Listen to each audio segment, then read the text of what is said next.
pupunta sana kami sa falls ng Dampalit. Kaso naligaw kami, hindi namin alam kung anong area to. Pasukin natin, try natin kung anong makikita natin. Papasukin mo. Post mo muna kalbo. So. Simbahan. Guard ka. Magsita may guard.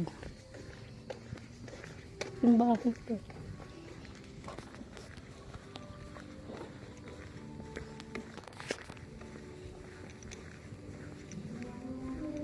Ano?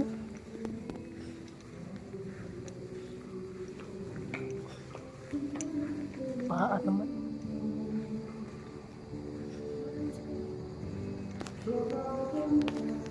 Sa Philippine National Arts. Kaso yung Dampalit nasa kabilang bangin.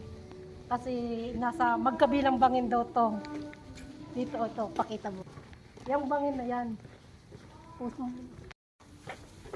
Ito. Dito yung bangin. Tingnan natin yung bangin na sinasabi ni Kuya.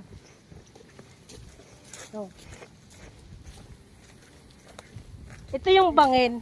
Ito yung bangin. Bali yung Dampalit is nasa kabilang yun. Kabilang lugar na yun. Yung bundok na yun. Yun siya.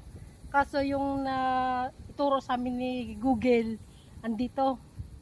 Marami doon nagkakamali talaga na dito napupunta. Kaso yung oras ngayon is nasa 2:00 na. Pagpupunta pa doon, pakaabutin na ng hapon. Tapos yung daan, ang creepy pa ng daan. Medyo kinakabahan pa ako dun sa daan. Para ako nasa Miss Clore na. Kasi ang creepy, parang yung yung daan niya parang bumalik ako sa mga 1980s.